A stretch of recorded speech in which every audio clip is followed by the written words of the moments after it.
Well, welcome everybody to our second town hall. This one is going to be focused on hybrid learning and teaching throughout the Commonwealth of Virginia.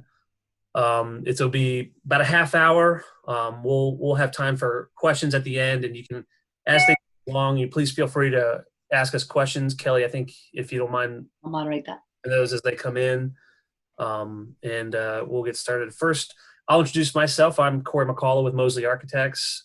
I'm a recent board member to A4LE, the Virginia chapter for Association for Learning Environments.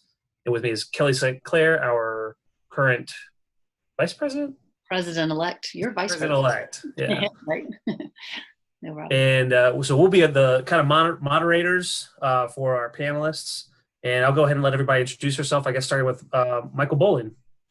Hi, I'm Michael Bolling. I'm the Assistant Superintendent for Learning and Innovation at the Virginia Department of Education. We have Karen Woodford. Hi, I'm Karen Woodford. I'm the Chief Learning Officer with Bedford County Public Schools.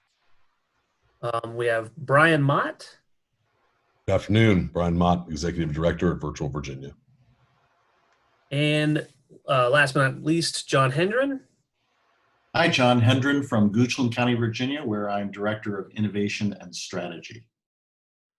We have a couple people from DOE and Bedford and Goochland. So I think we'll start off with Michael. And one of the jumping off questions we're starting with was related to scheduling, and we can go into how the different county representatives here are going to be doing that with or plans for the upcoming school year.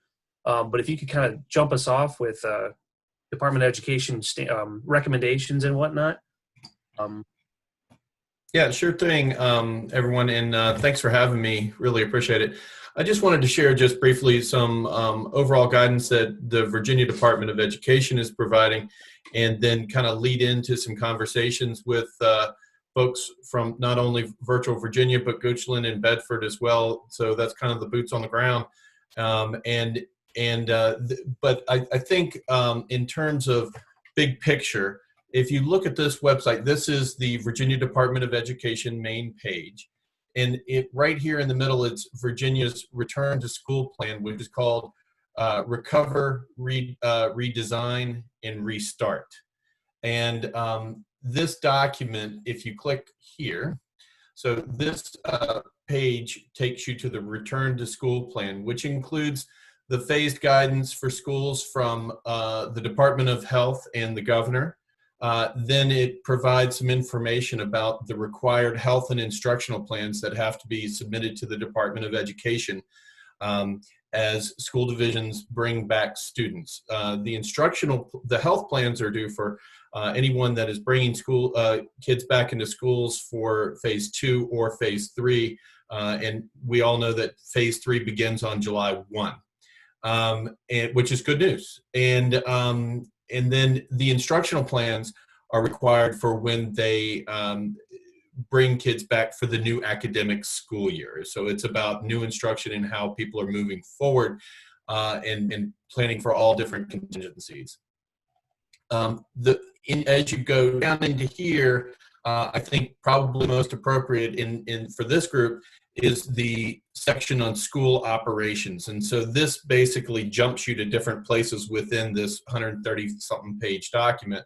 And so if we were to jump directly to, actually I'm going to go here.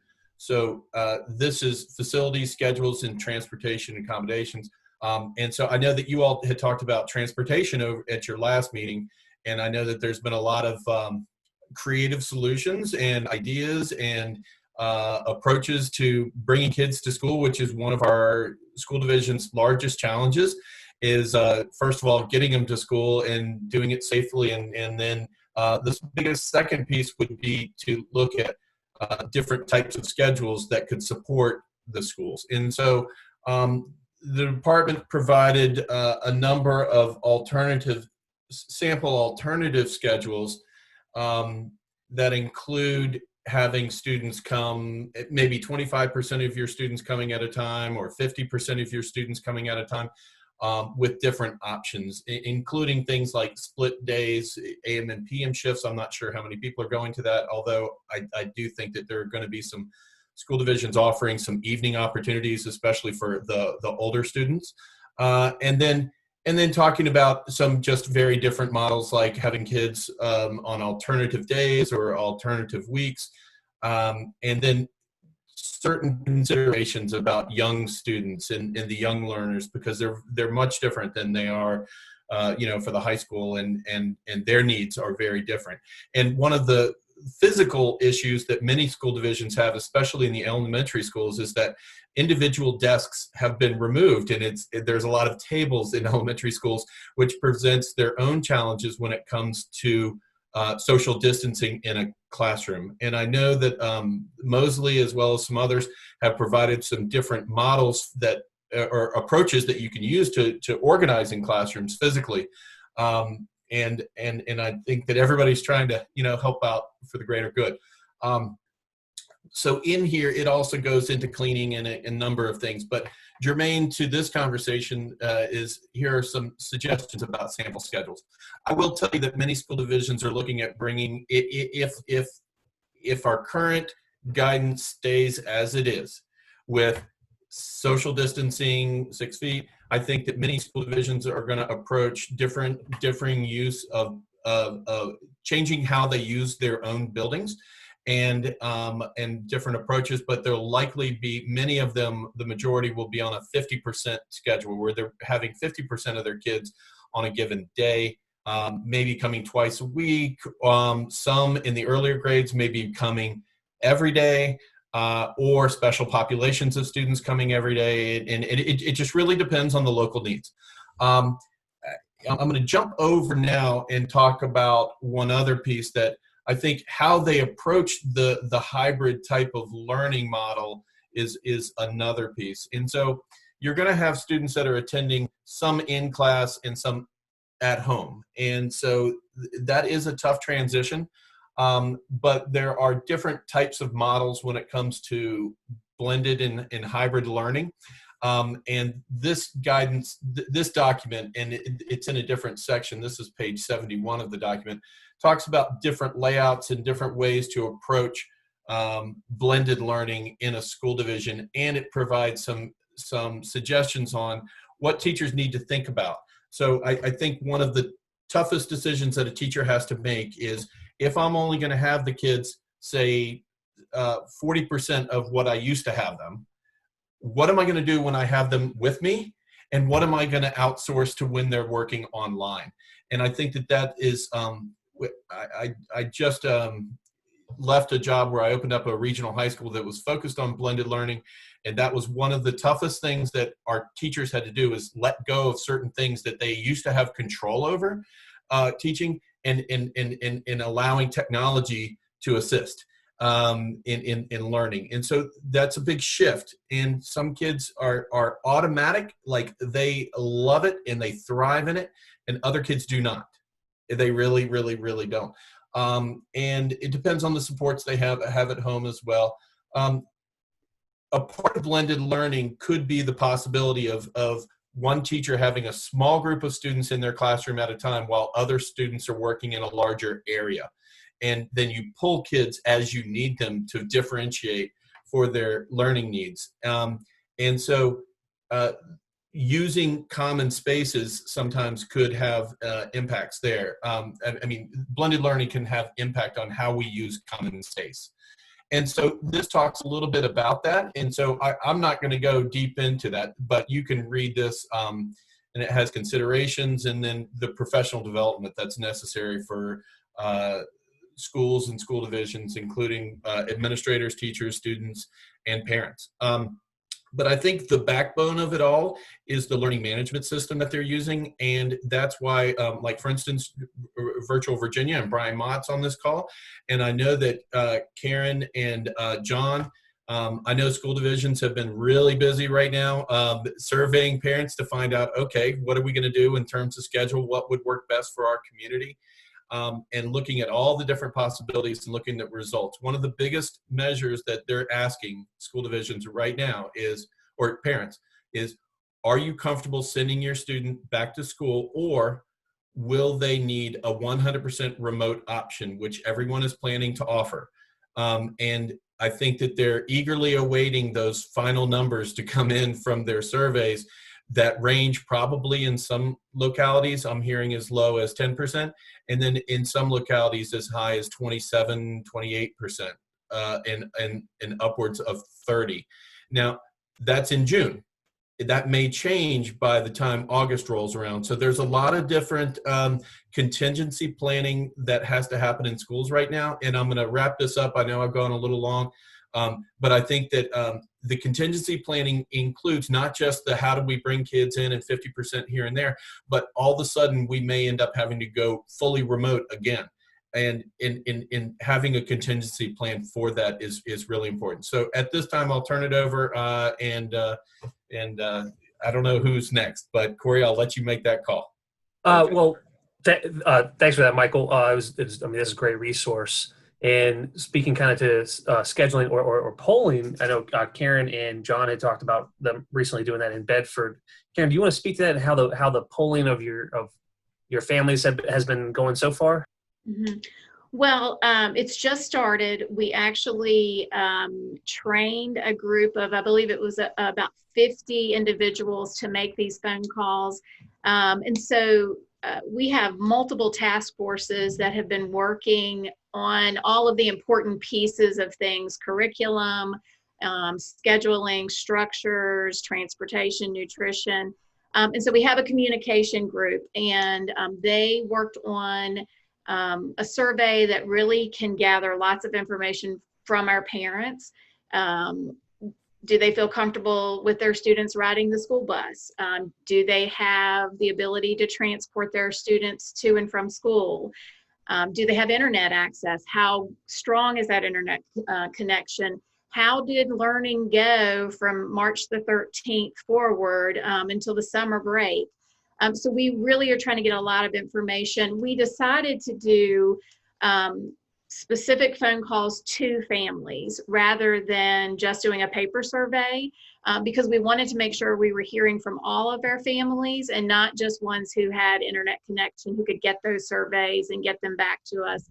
And we feel like having a personal conversation would really help our families feel like we were really listening to them and trying to get that information. So we plan to have all of that wrapped up, hopefully by midweek next week, so we can start working. Now, I say start working, we've been working for weeks and weeks and weeks on lots of things, but we'll finally be able to put some numbers, especially to our 100% virtual option, in which we're very thankful to Brian and his team with Virtual Virginia, because being able to use Canvas and having that curriculum to assist us in moving to a 100% online option is going to be very helpful. So that's how we're kind of getting feedback from parents at this point.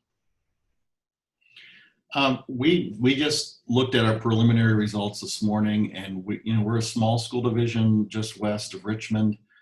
We have about 2,600 students, and in our initial survey that we looked at this morning, we had 1,800 responses, which was the majority was parents, but we had some students give us input as well, especially when we talk about high school and perhaps doing virtual or doing evening classes.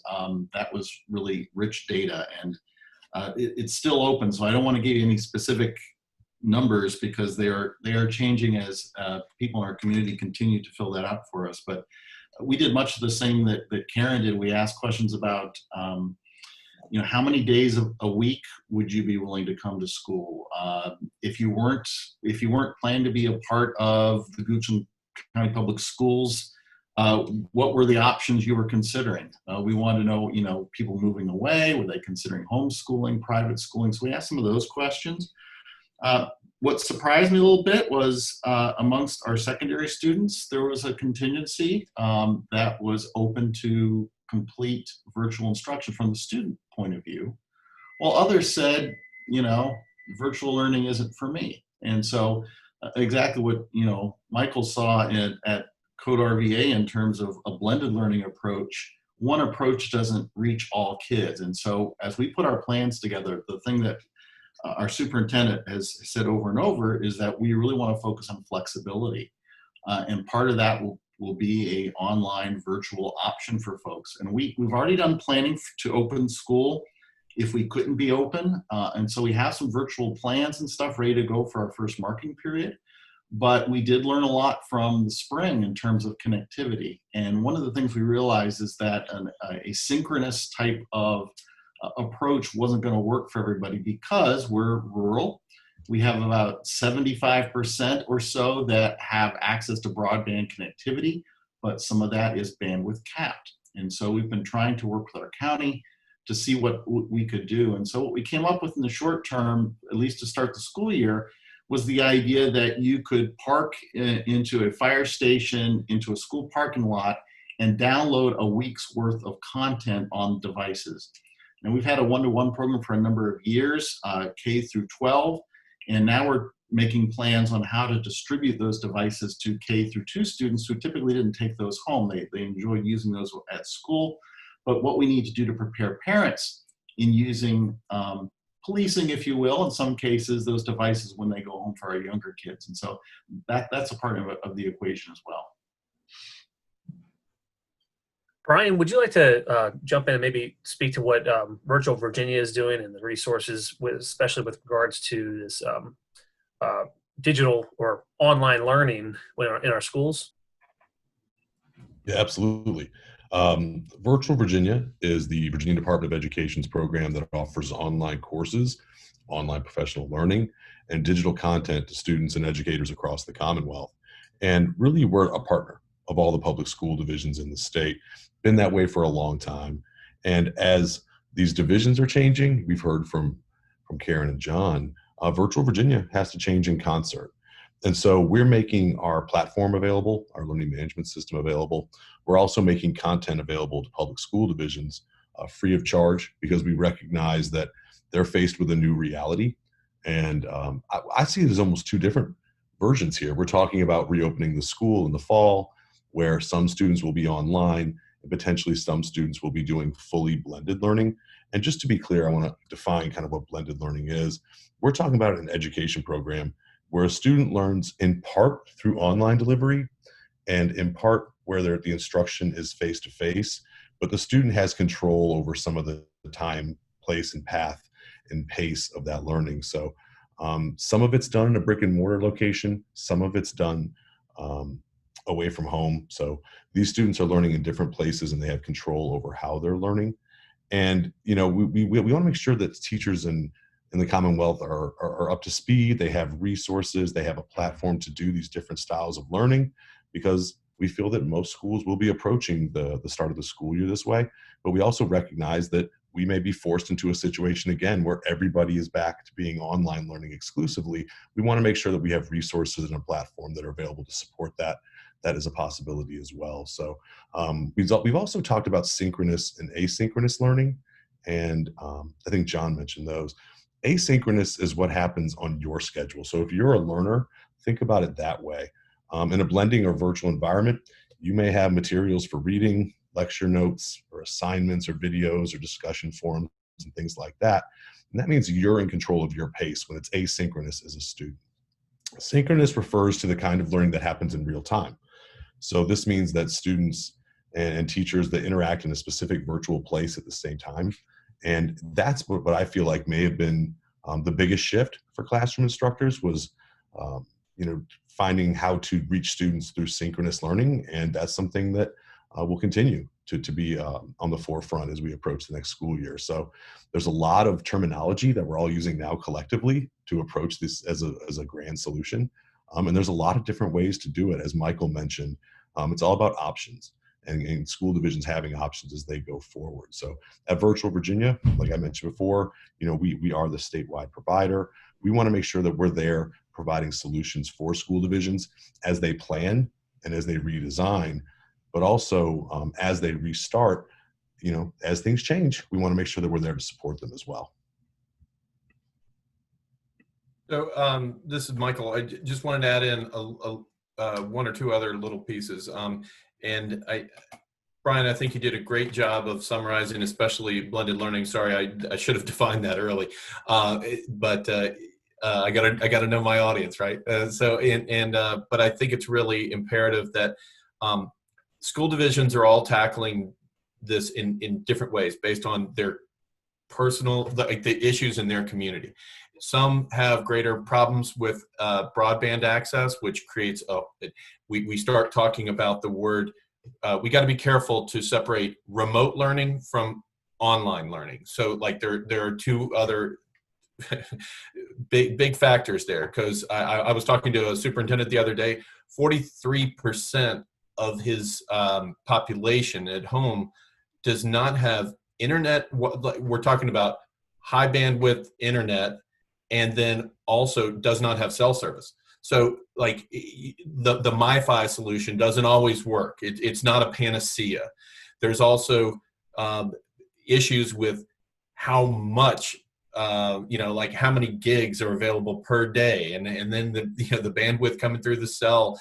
So there are a lot of issues surrounding there, and but they've done an incredible job of tackling it. I saw that there was a question in the chat, and it was talking about what planning has been done with respect to large gathering classes such as band, chorus, extracurricular activities, theater classes that require common use of materials and such as art. So yeah, it's a great question, and it's a really important one. I will tell you that there are a number of pieces in the Code of Virginia and also in the standards of accreditation that require certain courses to be offered in all schools in Virginia. And there is no change from that and no push to waive that requirement at this time. We do feel that the arts are really important to all students in Virginia, and quite honestly, they may be the reason why some kids even attend school. So I think it's really important to keep those at the forefront as well of the discussions.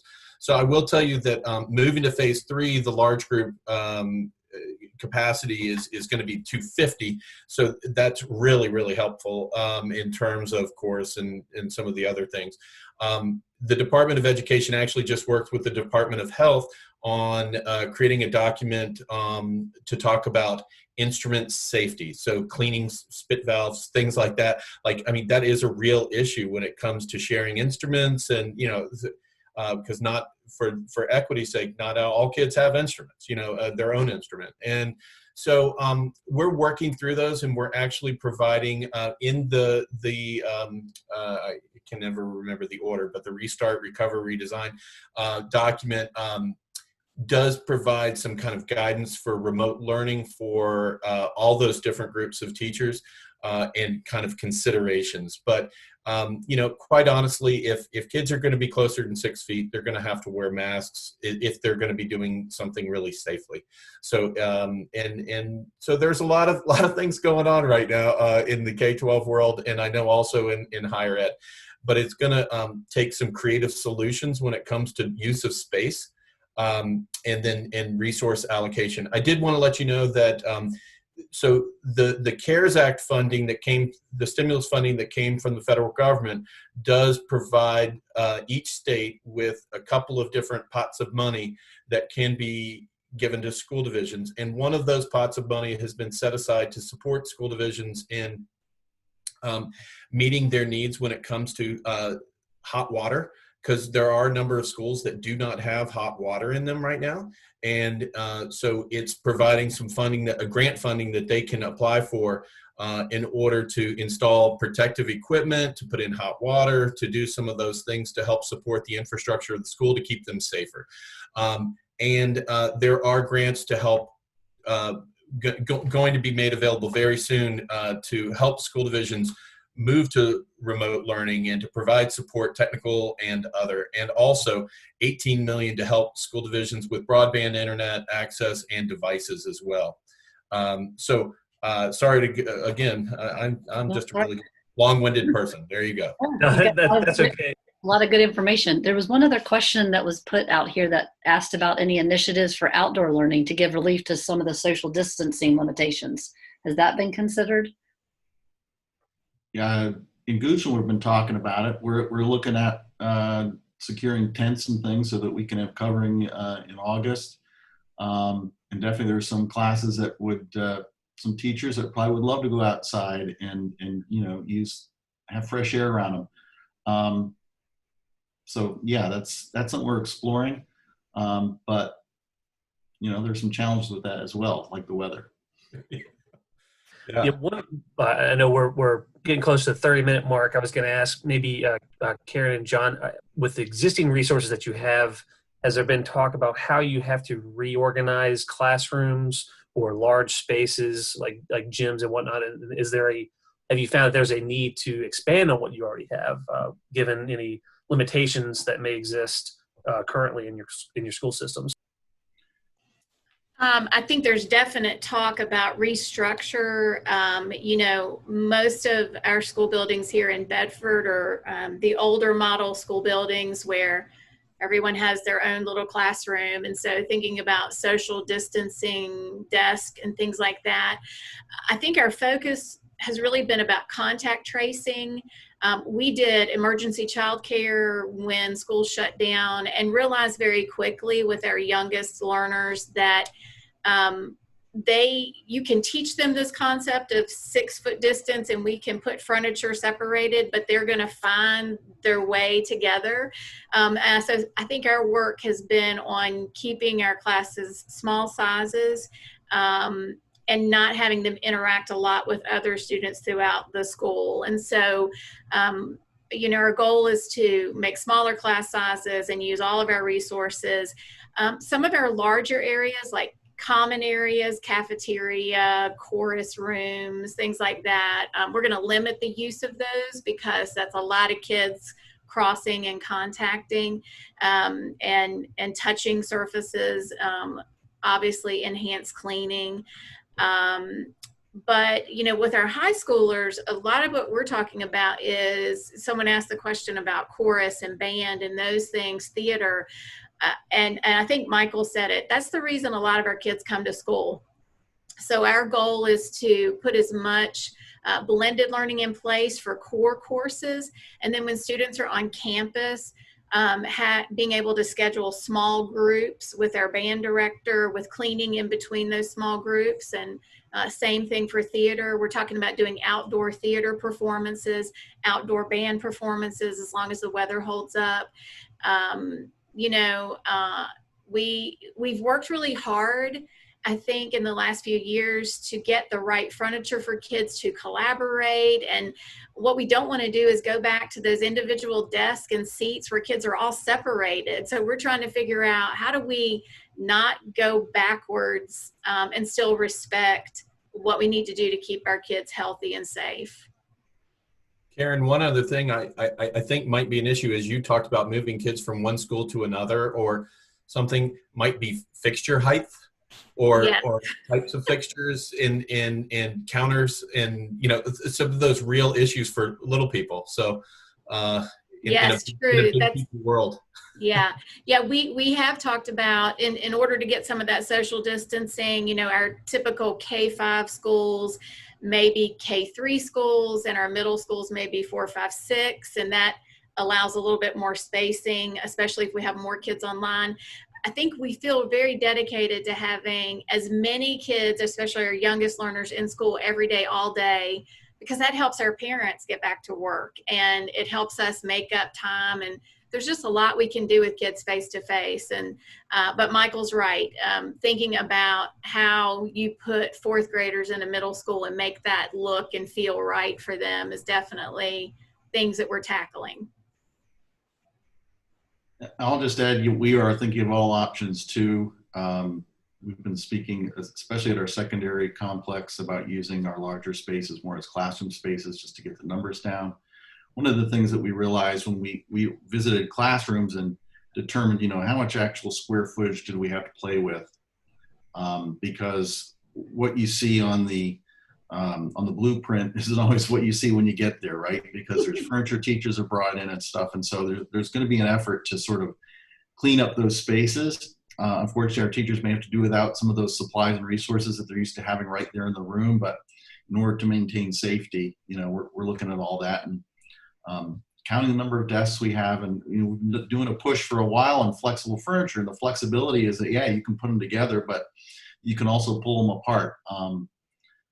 And I'm right there with you. Hate to see that, but that's what we got to do. Well, we are at the 12:30 mark. so I don't want to cut off anybody, but I know time is a precious commodity for everybody, panelists and attendees included. I'm gonna stick around for a little bit longer.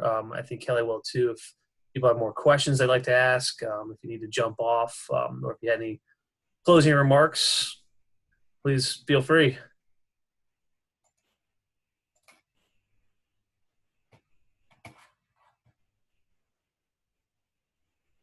Just want to say thank you so much for having us. And honestly, I can stay on for a few minutes more if anybody wants to, hang in and has questions. I will say thank you to our panelists and our attendees. Appreciate everybody's time. This is very helpful, I think, for everybody involved. It's good to continue to have this conversation as we move forward. And real quick, I'll plug another. The A4LE is going to continue this for the next few weeks. Next week we have Nutrition programs. Nutrition programs. Nutrition. That's right. We changed the name to nutrition program. So next Wednesday, same time, we'll be discussing that with a few panelists from across the Commonwealth. So I don't see any other questions coming through. Kelly, if you had any other. No, I thank you very much. And I love hearing also, as you both stated, both Karen and John mentioned the not missing this opportunity to stay in a collaborative way. I hate the idea that we would lose all this momentum that we've gained. So I really hope that we can go apart for a little while, but come back together. So.